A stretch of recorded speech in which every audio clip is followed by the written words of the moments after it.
여러분 반갑습니다. 오늘 이 시간은 8강 치과 진료 이해에 관련된 내용을 함께 살펴보실 텐데요. 치과 코디네이터로서 업무의 역량을 확인하기 위해서는 치과에서 어떠한 진료를 하고 있느냐에 대한 충분한 이해가 반드시 필요합니다. 하지만 우리가 치과에서 근무를 한 상황이 아니기 때문에 아주 전체적인 정확한 내용으로 모든 것을 알기는 사실 현재로서는 많이 어려울 수 있습니다. 그래서 우리가 치과에서 진료하는 내용들에 대해 간략하게 이해를 하고 여러분들이 치과 코디네이터로서 활동을 하실 때에 보다 어떤 임상 경험들을 토대로 상담의 어떤 누적수를 통해서 보다 효과적인 진료에 대한 이해를 폭넓게 활용하시는 것으로 여러분들과 함께 이 시간을 만들어 나가는 것으로 진행하도록 하겠습니다. 먼저 치과 병원에 관련된 진료 프로세스인데요. 자, 치과 병원의 외래 진료는 어떤 순서로 이루어져 있을까요? 첫 번째는 우선 진료 신청서를 작성하고 접수를 합니다. 치과 병원 같은 경우에는 우리가 흔히 말해 의원이 아니라 치과 의원이 아니라 병원이기 때문에 보다 면밀한 문진표가 진행이 되겠죠. 그래서 진료의 신청서를 작성하고 접수를 하게 됩니다. 그래서 두 번째는 진료과 데스크 접수 후에 대기를 하게 되는데 진료과에서도 이제 치과 병원 같은 경우는 말씀드린 11개의 그 항목의 전문 과목이 있죠. 그래서 예약된 진료과의 데스크에 접수 후에 대기를 하게 되고 진료를 진행하기 전 예진을 통해서 1차적으로 엑스레이 촬영을 하거나 일반적인 검사를 진행하게 됩니다. 그런 이후에 진료를 진행을 한 후 치료가 진행이 되고 치료가 다 끝난 이후에는 수납을 하게 됩니다. 그리고 차기 진료가 진행이 필요하다면 차기 진료 예약을 통해서 다시 예약 일정을 잡게 되죠. 그러면서 처방전을 같이 발급받게 됩니다. 그럼 두 번째로 치과 의원의 진료 프로세스는 어떻게 구성이 되어 있느냐? 치과 병원과 다른 경우는 우선 치과 병원 같은 경우는 진료과 데스크 접수 가 있죠. 그래서 우리가 큰 병원처럼 각각의 스테이션이 정해져 있는 것처럼 있는 반면에 치과 의원 같은 경우에는 전체적인 모든 업무를 수행하고 있는 리셉션을 이용하는 리셉션 데스크 접수를 진행하게 됩니다. 그래서 우선 초진인 경우에는 본인의 인적 사항에 대한 부분들을 좀 더 자세하게 적고 그 이후에 이 문진표를 이제 작성하시게 되죠. 그래서 어떤 병력이 있는지, 치과 치료의 어떤 이력이 어떠한지, 그리고 혹시 복용하는 약이 있는지 등의 내용들이 포함된 문진표를 작성해서 치료에 필요한 내용들을 기초적인 데이터를 구성하게 됩니다. 똑같이 예진, 엑스레이 촬영을 진행하면서 치료와 진료를 진행하시게 되고 이후 수납 및 차기 진료 예약까지 진행을 하시는 프로세스로 진행되겠습니다. 기본적으로 치과에서 진행하는 이 치료는 충치 치료가 있습니다. 이 충치 치료는 말 그대로 썩은 부위를 제거하고 빈 공간을 때워야 할 때 이 사용되는 인레이와 온레이를 많이 사용을 하게 되는데요.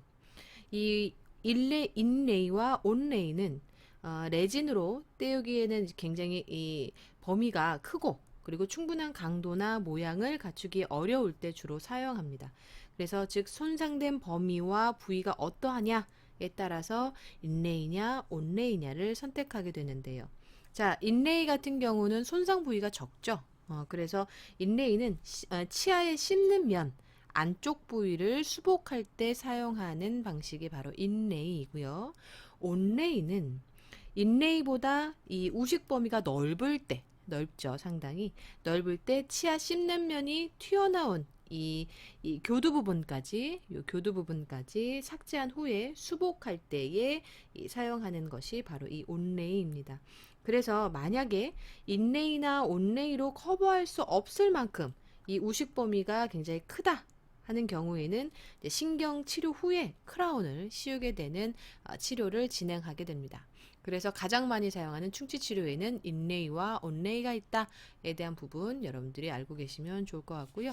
그럼 충치 치료에 사용되는 이제 재료에 대한 부분들을 함께 살펴보실 텐데, 충치 치료에 사용되는 재료에는 첫 번째는 아말감이 있습니다. 이 아말감은 말 그대로 과거에 대표적으로 많이 사용된 이 충전 재료인데요. 대체적으로 이 강도가 그렇게 크지 않기 때문에 어금니의 사용은 어렵다고 합니다. 그래서 이 아말감은 은, 주서, 구리를 이렇게 합금해서 혼합한 재료로 나온 게 이 아말감인데, 아말감은 혼합 비율이 맞지 않거나 굳기 전까지 수은에 노출될 수 있는 그런 위험이 있는 이제 재료다라고 하는 때문에 이런 단점이 있지만, 또 장점으로는 다른 충전 재료들에 비해서 좀 저렴하고 치료가 간단하다 해서 이제 이런 아말감 재료를 사용하기도 합니다.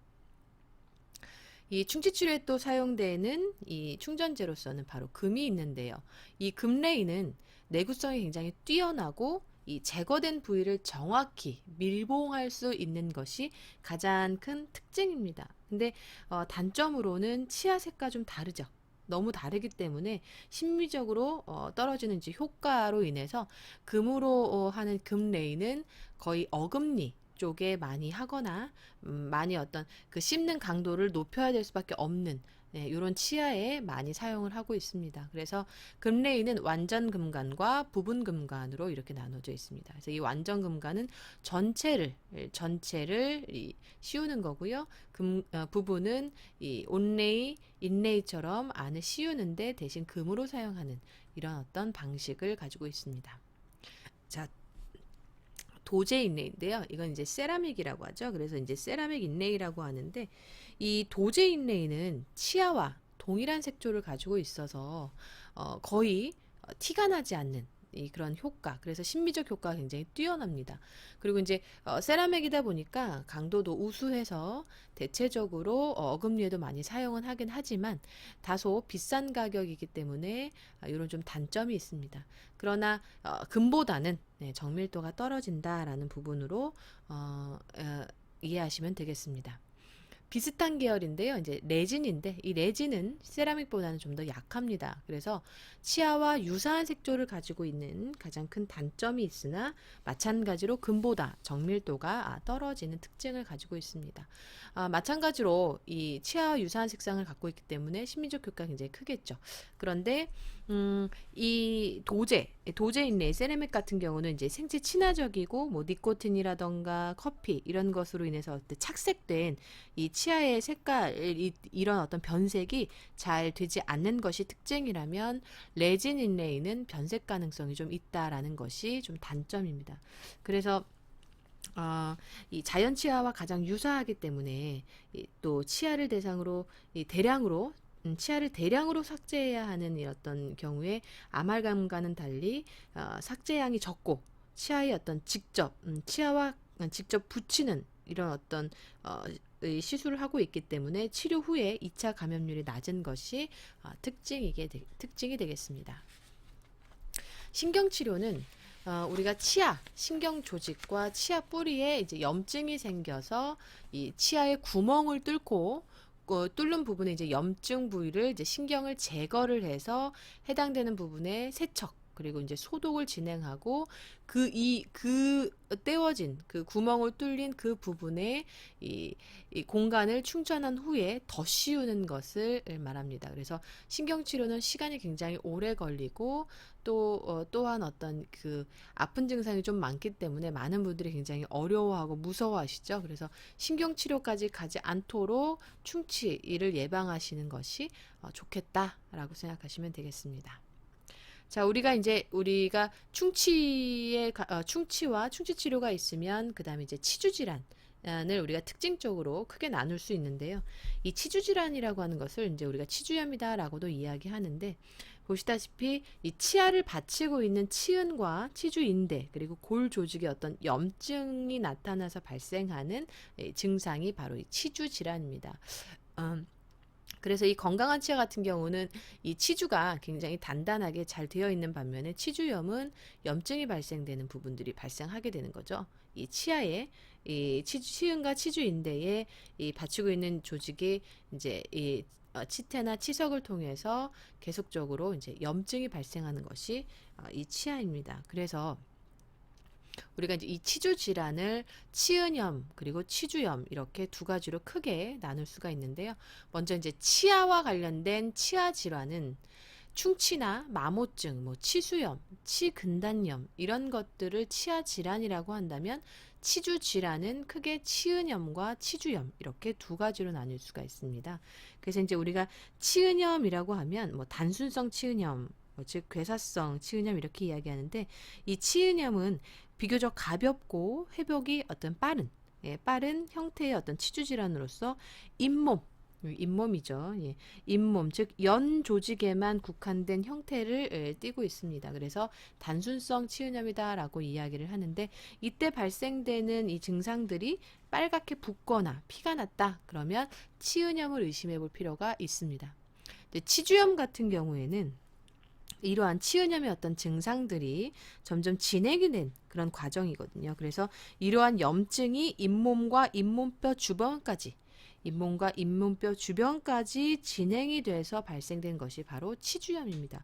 그렇기 때문에 여기에서 이제 나타나는 것이 바로 구취, 그리고 고름이 나오거나 뭐 이가 흔들리는 경우들이 있다면 치은염이 발전돼서 치주염이 형성이 됐다. 그래서 진행형이다라고 보시면 됩니다. 그래서 빠른 치료를 요하는 그런 치주 질환이다라고 보시면 되겠습니다. 스케일링은 우리 여러분들이 너무 워낙 잘 많이 들으셨기 때문에 별도의 큰 설명은 부가적으로 하지는 않겠습니다.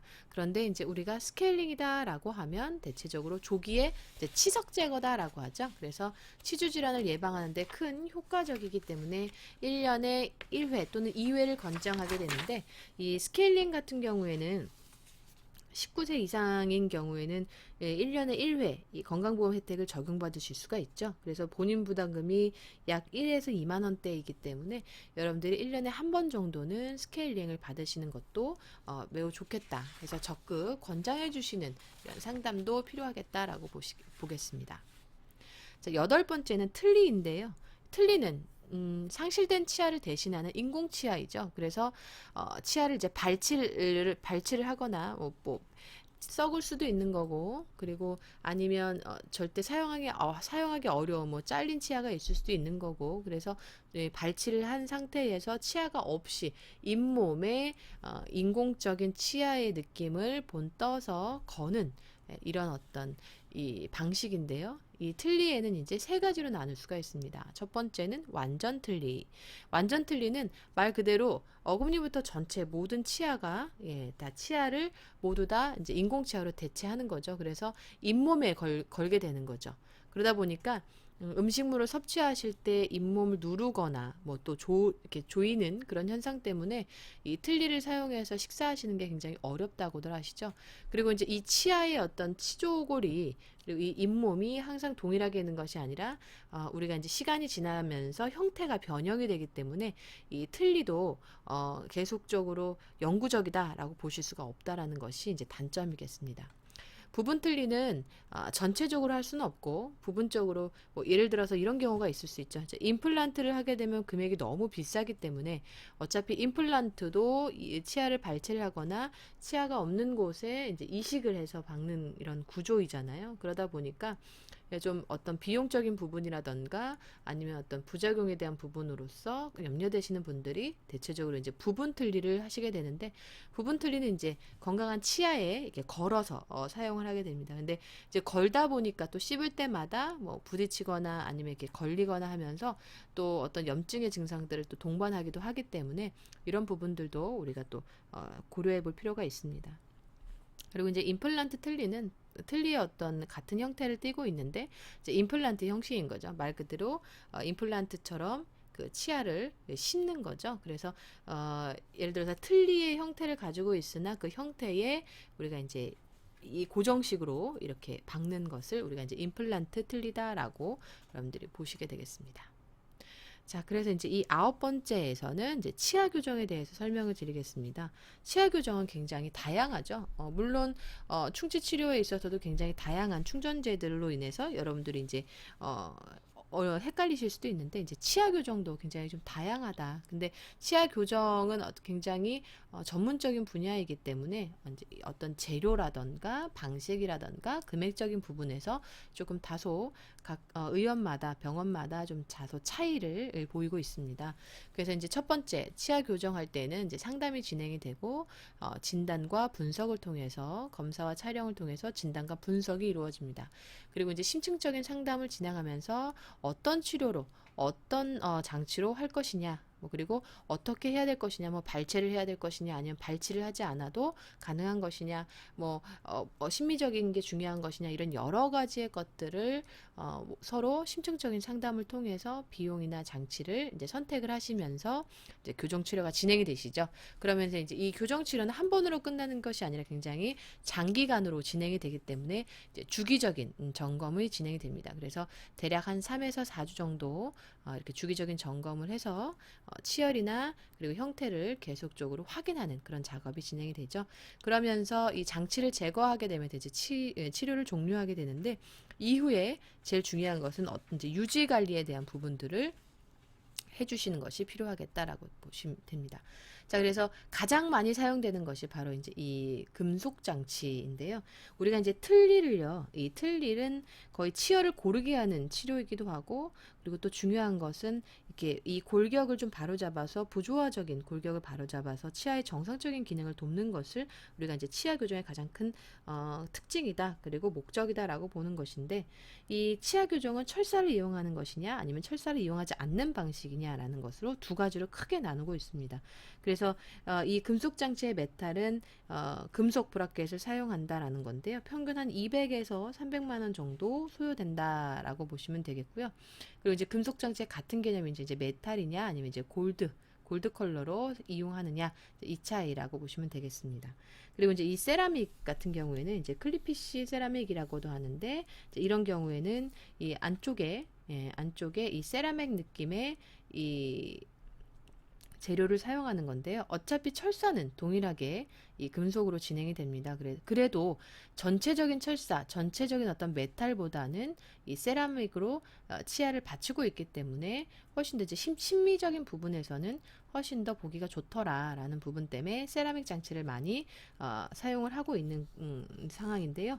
이 클리피쉬 세라믹 같은 경우는 350에서 한 550만 원 정도 가량에서 통상적으로 평균 이런 어떤 금액이 책정되어 있습니다. 그리고 이제 우리가 이제 설치 장치라고 하는 것은 보이지 않는 장치를 의미하는데요.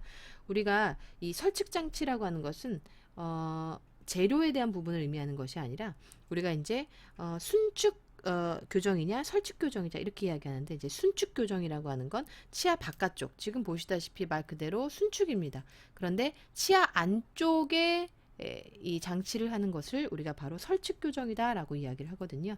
그래서 이제 치아 안쪽에 교정하는 장치가 사실 굉장히 큰 금액을 좀 차지하고 있습니다. 그래서 평균 한 600에서 800만 원 정도 소요가 된다라고 합니다.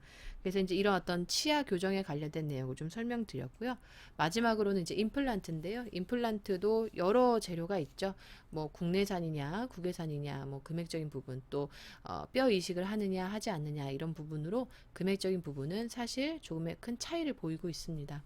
그래서 첫 번째는 검진 및 치료 계획이 진행이 되죠. 그래서 이제 발치를 하게 됩니다. 그래서 1차 수술, 임플란트 이 치조고를 삽입하게 되죠. 요걸 이제 삽입을 하게 됩니다. 그리고 소독하고 실밥을 제거한 후에 2차 수술이 진행이 되는데 임플란트 치조고를 이제 유착 그래서 이제 붙이는 작업인 거죠. 그래서 치아가 이제 고르게 같이 붙는 이 관리가 됩니다. 그래서 이후에 이제 인공 치아가 장착이 되면서 이제 유지 관리를 해야 되는데 임플란트의 가장 큰 단점은 치아와 치아 사이에 이 뭐랄까요? 간격의 크기가 좀 있어서 이 음식물을 섭취했을 때 많이 낀다고 합니다. 그래서 이제 계속적인 관리를 하지 않으면 사실 임플란트도 영구적이 될 수 없기 때문에 영구적으로 사용을 하고 싶다면 끊임없이 유지 관리를 하셔야 되고요. 임플란트 또한 영구적이지 않습니다. 그래서 계속적인 치과 치료를 같이 병행하셔야 되겠습니다. 지금까지 치과 치료와 관련된 간략한 내용을 설명드렸습니다. 수고하셨습니다.